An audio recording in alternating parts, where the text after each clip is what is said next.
to. In details. So again, 4 hours. Ito ang bull run. Ang bull, ito ang bull mo sa 4 hours, right?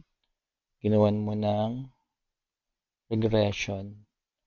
Ngayon tong regression na yan,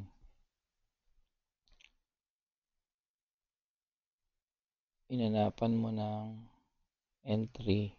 Ito meron kang isang entry dito, 4 hours din. Pero na-miss mo. So ito na yung susunod mo na parang bull. Tingnan natin sa 1 hour. So ito yung entry ng 1 hour.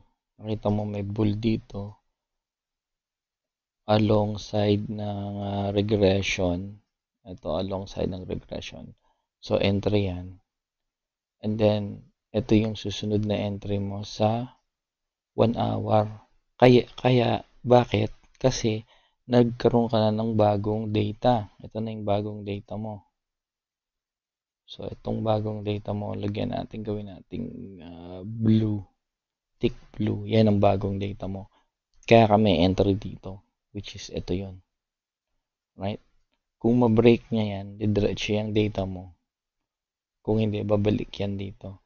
So ngayon, ito yung bull ng 1 hour. Dito nag-umpisa yung 1 hour mo. Maghahanap ka ng entry ngayon dyan. Sa harap niyan. 1 hour. Yan, 1 hour. Maghanap ka ng entry sa lower time frame para dito sa bagong data na to. So, pumunta ka ng 15 minutes. Merong isang entry dito. Ayan, oh. Na-miss mo na. So, ito yung 15 minutes. Yan, meron pa rin isa doon. 15 minutes entry sana yan. 15 minutes ka. So, 15 minutes entry to. And then, ito rin, 15 minutes entry din to. Yan, 15 minutes entry din yan. Na-miss mo yung dalawang entry ng 15 minutes. Pero, hindi ka pa umabot dito sa taas. Pero itong 15 minutes na to, paggagawan mo ng 3 waves, hanggang doon lang talaga siya. Hanggang doon lang talaga yung 15 minutes na yan. Oh, see? Buy and sell ka na dyan sa 15 na yan. Kasi yan lang ang marker mo ng 15 minutes. Unless ma-break niya. Blue. Yeah, unless ma-break niya. So, sa 15 minutes, yan lang ang entry mo. So, pwede kang bumaba ng mas mababa dyan para makakita ka ng entry dito sa 15 minutes na to. Sa ngayon, naghintay ka pa ng entry. Pwede na yun, pero hindi pa umabot doon. Nasa yan kung gusto mong pasukan kasi ito na yung bagong data mo eh. Bagong data na rin to eh. Ito, bagong data din yan eh. So, kung pupunta ka ng 1 minute, with this new data sa 15 minutes, ito yun. Gawin nating tick red, wag red, tick orange, yan yun. Ito yung sa 15 minutes, maghanap ka ng entry na 1 minute. Merong isa doon.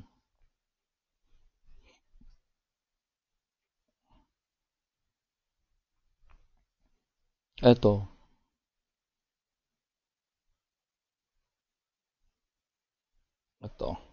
Entry. Sa 1 minute. Kaya no. Ito. 1 minute entry. Ito. Beyond 15 minutes pala, sorry. So, dito lang yun. PM 15 minutes. So, dito lang yun. Hindi pwede to kasi hindi nag-touch dito eh. Hindi pwede to. Ito pwede to. To. To. Pwedeng entry to.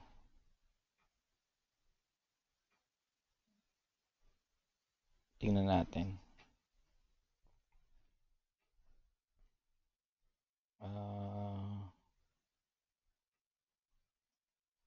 Subukan natin yan. Kasi nag-touch na rin siya doon. Oh. Ito. Mangat pa nga eh. Ito yung 15 minutes. Punta tayo 15 minutes. Ayan. Ito nag-touch. Oh. So, ito. Parehas ng 4 hours. CCI. Sakto sa CCI. Oh. So, sa 1 minute. PM 15. To. PM 15. 1 minute. Hindi pwede yan. Kasi hindi nag-touch dito. Ito pwede. Ito. Below noon. Saka below niyan. Yan. So, 1, 2, and 3. Manap ka lang ng decente. Ayan. Decente to. Black. Short. Yan. Ito yung bagong trend mo sa 1 minute. Oh. Kung saan tumama. Tumama doon na yun. May bear ka. Oh. May bear ka rin. Oh. Sa yun, oh, tumama sila. So, sell ka dyan. Ito bagong data to. Pababa. Ayan. May bull ka dito. Oh. Ayun. Oh. Oversold. So, may idea ka na dito. Pag tumaas sila dyan, ayan. Kaya lang. Yung bagong data ata ito eh. Ito oh. Itong buong to. Itong buong yan.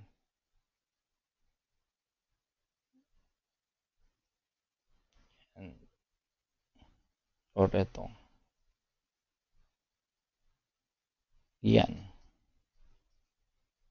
Diba? Anyway, from 4 hours, yun, tumaas na.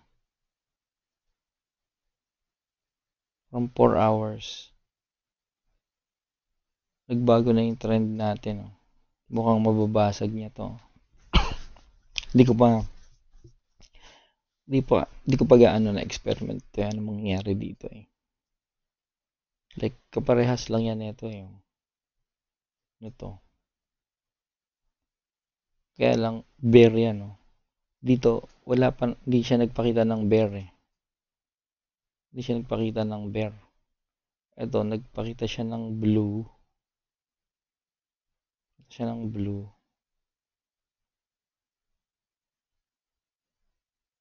Pero tingnan natin kung nagpakita ng bear to.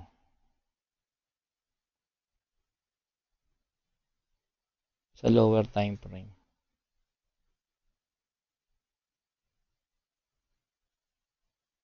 Yun. Pero hindi siya nag-touch doon. Pero nag-touch siya doon oh. So ito yun. Doon lang yun. Para kay 1 hour lang talaga siya. And then, lower than that, 15. Ito. Ano lang decente dyan. Ito lang. May bear siya nag-touch sa green. So, 5. Yeah. Sa 5. Sa 5. Kailangan gumawa ng regression dito. Ayan o. Sa 5. Pa isa. Sa green to. Pero yun yung idea. Yan yung idea. And then, ano nangyari dito? Nag-produce na siya ng hindi ko pa gaanong mag-grab to eh, pero andun na ako eh. Nakuha ko na eh. Ayan o. Overbought. Overbought na siya yan. Yes. Overbought. Ito. So, 4 hours. Overbought. Kaya lang nag-start na naman siyang tumaas. So, ito na siguro yung trend niya. Mabibreak niya na yun. So, 1 minute. Ayan na. Tumaas na siya sa 1 minute. Oh. Ito yung data ng 1 minute. Ito. Yan, data ng 1 minute. So, kailangan tamaan niya yan. Tamaan niya to kasama ng mga bull. Ito yung bull. Oh. Sa 1 minute. Oh. Ayan ang bull. Oh. So, may bull dito.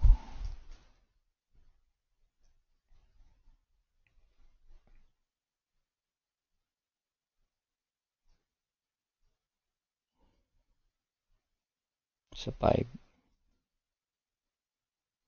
May bear. Ano? So, pwede na tayong mag-entry dito. Stop loss ka lang. Kasi yan na yun. May overbought dito. Pero ito yun. Pababa. Ito na. So, panibagong trend to. Subukan ko nga entryhan to.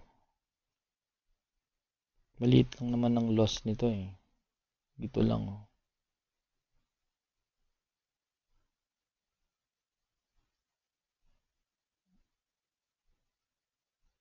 1 minute. Tingnan natin kung anong itsura ni 1 minute dito. Ito. Tama.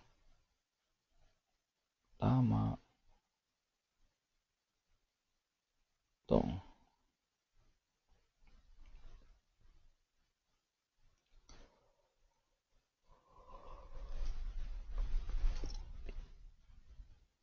One minute. Ito.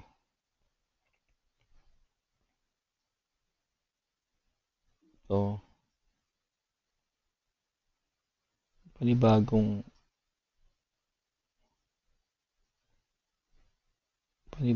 data yan.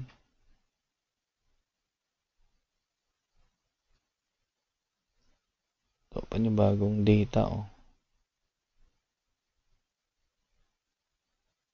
1, 2, 3. Then, dito ang pool, panibagong data. Nagkaroon siya ng bull doon.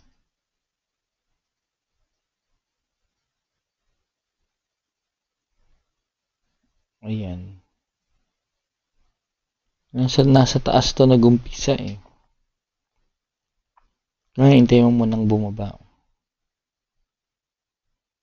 Or, pag na-break niyan, panibago na namang data yan. So, ito na yan eh. Yan oh. Kailangan hindi niya ito ma-break. Yung pang pag-aaralan ko. Paano nangyayari pag nabe-break? Anong itsura pag nabe-break?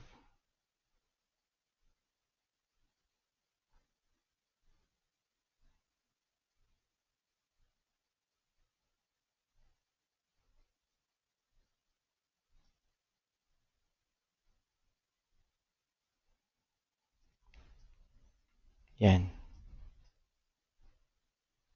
Anong itsura ng data pag nabibreak? Ito, na-break. Tingnan natin. So, 1 minute.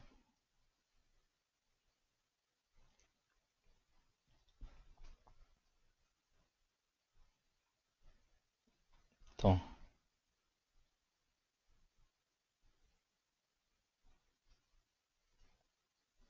Ito, na-break. Ayun, oh. Nung na-break siya, oh. Nagkaroon siya noon. Nag-overbought siya dito sa break. Ibig sabihin, another data yan.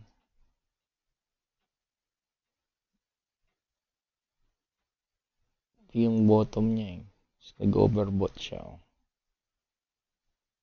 Overbought. Pero, pataas pa din siya. Oh. So, ibig sabihin nito, na-break yan. Itong portion na yan.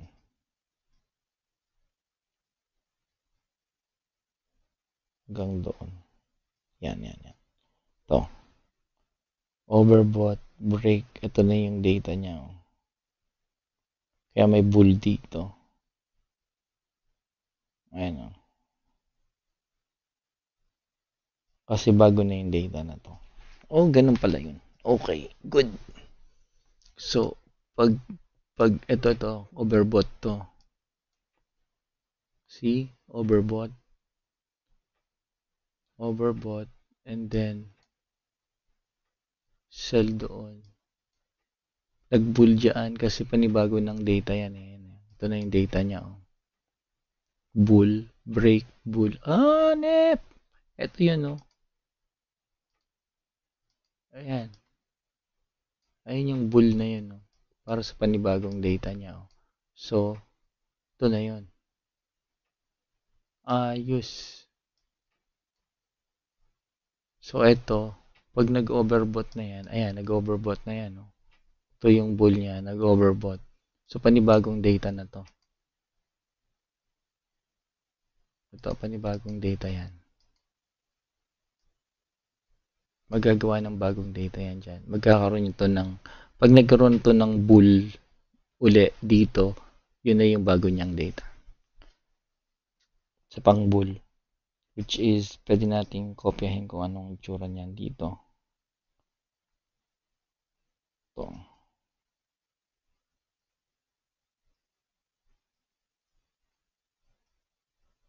Pwede natin kopyahin itsura.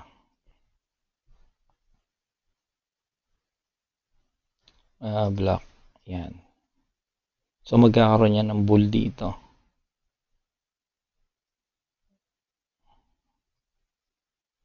Ano naman ang nangyayari pag yung nalagpasan niya yung taas? Ito.